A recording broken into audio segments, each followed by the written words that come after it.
Warahmatullahi wabarakatuh. Bismillahirrahmanirrahim. Alhamdulillahirabbil alamin. Asyhadu an la ilaha illallah wa asyhadu anna Muhammadar Rasulullah. Allahumma sholli ala Muhammad wa ali Muhammad. Allahumma arinil haqqa haqqa warzuqni ittiba'ah wa arinil batila batila warzuqni ijtinabah. Rabbi shrahli sadri wa yassirli amri wahlul 'uqdatam min lisani yafqahu qawli. Amin. Beserta apel ke semuanya yang semoga kita semuanya dimuliakan oleh Allah Subhanahu wa taala. Amin. Juga sudah barang tentu kepada Bapak Ibu guru atau Bapak Ibu Ustadz, Ustadzah di saat pagi ini, dan kemudian juga dari alumni pesantren Al-Bukhari yang alhamdulillah kurang lebih ada 10 orang.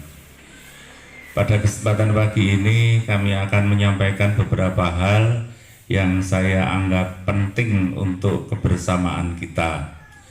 Yang pertama, bismillahirrahmanirrahim, kepada santri baru barangkali ada perasaan yang agak istimewa barangkali. Nah, istimewa di sini ada semacam deg-degan dan lain sebagainya. Tapi saya mohon nanti seminggu ini mudah-mudahan para santri semuanya yang baru terutama, tapi juga yang lama, mudah-mudahan tolong diamini ya semuanya ya.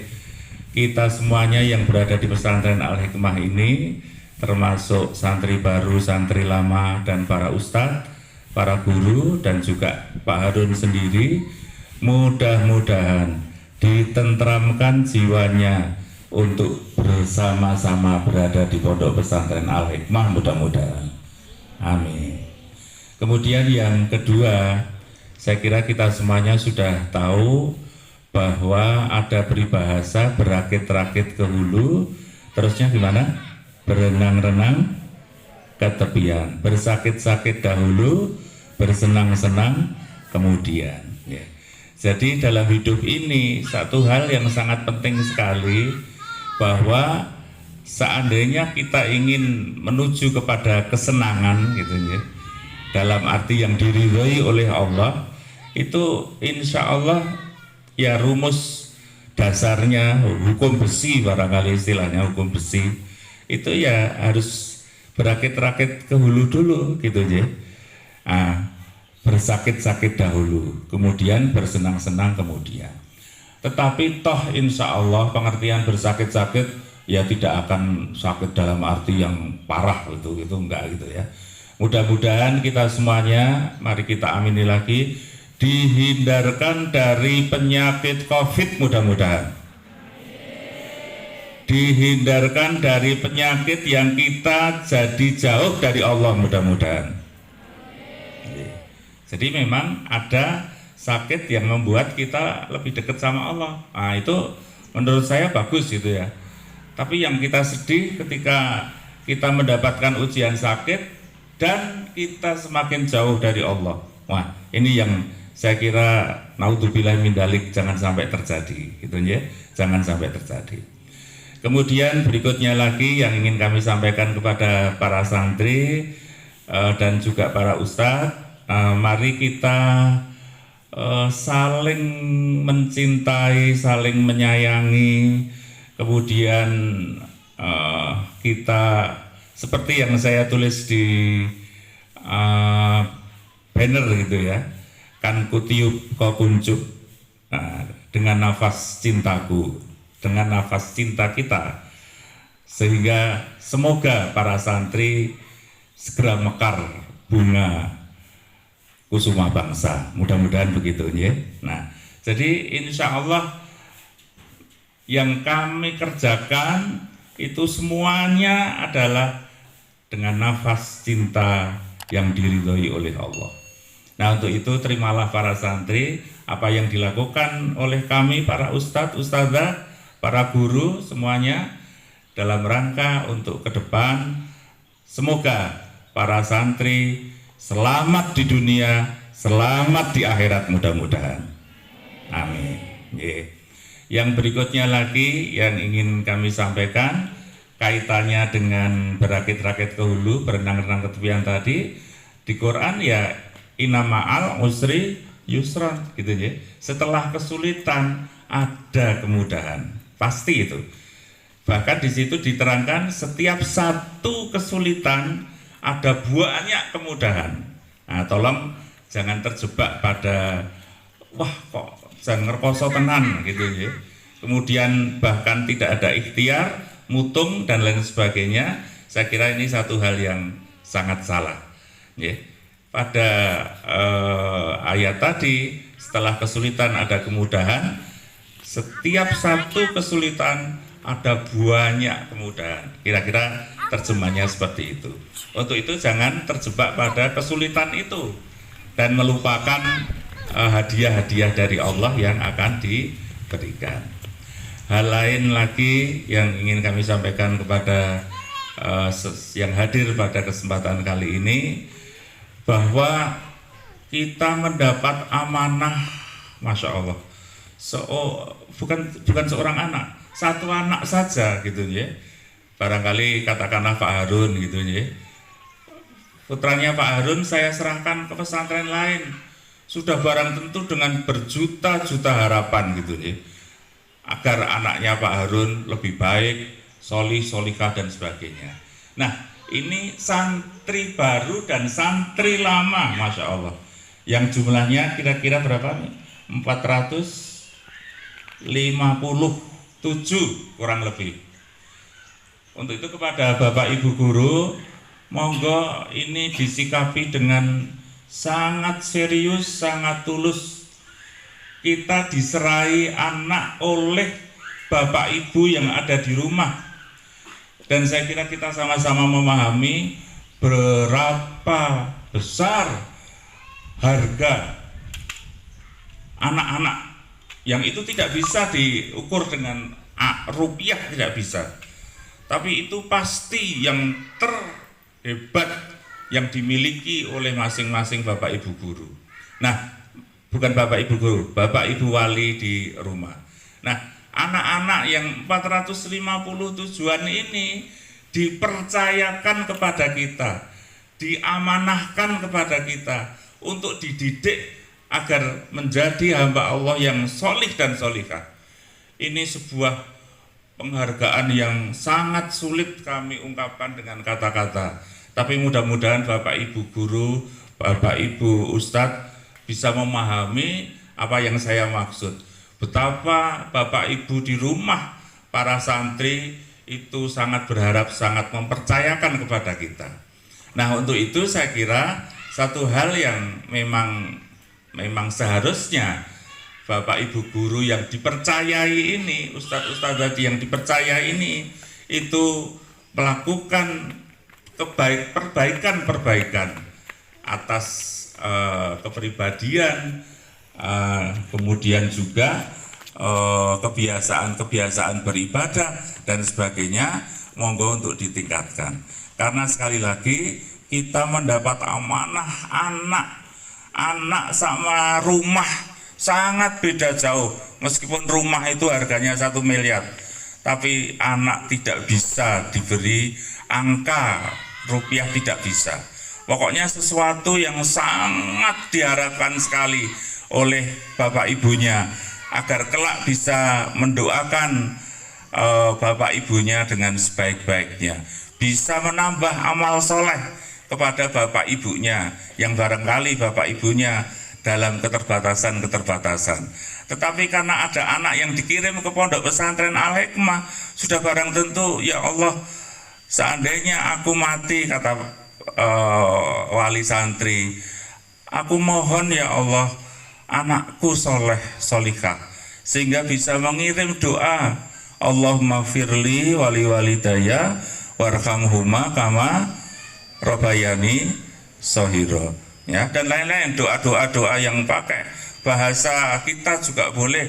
Intinya maafkanlah kesalahan orang tua kami, selamatkanlah kami di dunia dan di akhirat, dan itu atas dasar kiriman pahala dari para santri semuanya. Sebelum berada di Al-Hikmah barangkali banyak keterbatasan, tetapi begitu sampai di Al-Hikmah insya Allah mendapatkan ilmu untuk beribadah kepada Allah, berjihad kepada Allah, kemudian dipraktekkan tiap hari. Ini tolong dirasakan para santri, keunggulan pesantren dibanding di luar pesantren.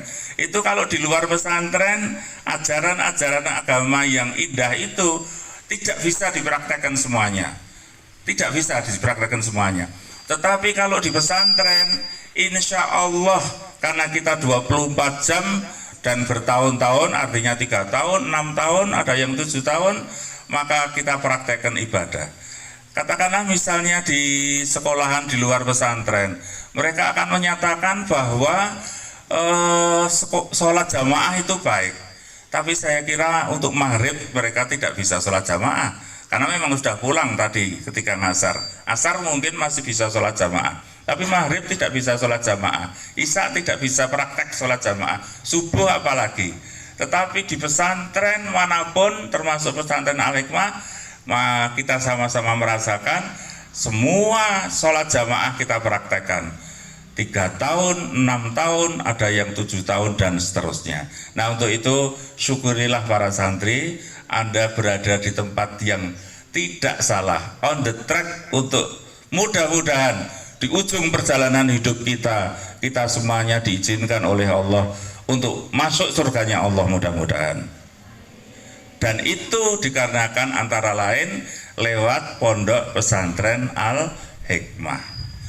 Dan yang barangkali hampir terakhir, mari kita fastabiqul khairat, gitu ya. Mari kita fastabiqul khairat, berlomba-lomba dalam kebaikan. Dalam hal fastabiqul khairat itu, kalau kita sudah bisa baik dalam hal ibadah misalnya, tidak mungkin kita lantas menghina orang lain yang ibadahnya barangkali lebih kurang, nggak bisa. Begitu kita menghina, jatuh kita. Ya, begitu kita menghina orang lain, jatuh. Nah, untuk itu pada pengertian fastabiqul khairat adalah semangat untuk berbuat yang terbaik, bagaimana agar bisa kita laksanakan. Dan untuk itu tidak boleh ada semacam merasa lebih hebat dan kemudian menganggap yang lain lebih buruk, katakanlah. Saya kira itu yang bisa kami haturkan pada pagi ini. Berbahagia para santri, karena nanti di pesantren Al-Hikmah akan mendapat IQ, kecerdasan akal. Nah, ini berada di sekolahan SMP, MA, SMK. Kemudian kebutuhan rohani kita SQ, emotional question. Kita pinter sendiri, mengerjakan apa saja tidak bisa. Pagi hari ini pun saya duduk di tempat yang tadi disediakan oleh orang lain, tidak saya ngusung sendiri. Alhamdulillah Pak Bayu dengan alat rekamnya, juga Pak Basuki, insya Allah akan mengabadikan tempat ini. Dan itu tidak bisa saya kerjakan. Nah, untuk itu kebersamaan sangat penting. Maka seseorang yang pinternya seperti apa, tapi kerja sendiri, nggak bisa melaksanakan apapun. Maka harus bersama-sama. Nah, di Al-Hikmah insya Allah Anda akan mendapatkan kemampuan untuk bergaul, kemampuan untuk berteman, kemampuan untuk mengerjakan amal soleh bersama-sama. Tapi hanya 2 ini itu pun sangat berbahaya, karena nanti kurang untuk pegangan. Anda tahu korupsi di Indonesia, mohon maaf, sesuatu yang sangat luar biasa banyaknya, sampai triliunan barangkali. Itu karena SQ yang kurang, spiritual question yang kurang. Nah, spiritual question itu agama Islam yang kita sudah sama-sama tahu. Alhamdulillah, agama Islam itu sempurna, tidak ada cacatnya dan seterusnya. Tapi untuk meraih hal ini memang mesti dilakukan, yaitu adversary question, kemampuan menahan penderitaan. Tolong dijawab, para pemimpin-pemimpin yang sudah jadi pemimpin itu ketika sedang menata karir, kira-kira hal-hal yang bersifat tadilah berakit-rakit ke hulu tadi ya, jadi menderita dulu. Maka di pesantren insya Allah mudah-mudahan terukur penderitaannya, dan toh juga orang tua dengan jadwal tertentu bisa nengok di pesantren Al-Hikmah, dan anak-anak juga bisa pulang meskipun nanti setahun 2 kali atau 3 kali. Nah, dalam hal ini para santri akan mendapatkan latihan menahan penderitaan. Terakhir sekali, salah satu tugas orang tua kepada anaknya adalah menyiapkan perpisahan anaknya dengan orang tuanya dalam keadaan mandiri dan diridhoi Allah. Ini tugas yang paling berat dari orang tua, adalah menyiapkan perpisahan anaknya dengan orang tuanya dalam keadaan mandiri dan diridhoi Allah. Asumsinya karena mohon maaf itu ya, Bapak Ibu Anda meninggal lebih dulu daripada Anda. Asumsinya begitu. Maka anak-anak harus disiapkan dulu untuk berpisah, dilatih untuk berpisah. Nah, fungsi pesantren adalah melatih para santri untuk berpisah dengan orang tuanya. Latihan. Jadi kalau kapan-kapan orang tua meninggal dunia, ya sudah biasa kok kita berpisah gitu. Sehingga dukanya tidak terlalu dalam. Dukalah, semuanya pasti berduka kehilangan keluarga, tapi tidak terlalu dalam. Dan kemudian para santri insya Allah sudah bisa mandiri. Tidak bersama bapak nggak apa-apa, tidak bersama ibu nggak apa-apa, karena semuanya adalah kehendak Allah masalahnya gitu ya. Dan mandiri kemudian diridhoi oleh Allah. Saya kira ini saja yang bisa kami sampaikan. Seandainya ada kekurangan kelebihan mohon maaf. Astaghfirullahaladzim. Wassalamualaikum warahmatullahi wabarakatuh.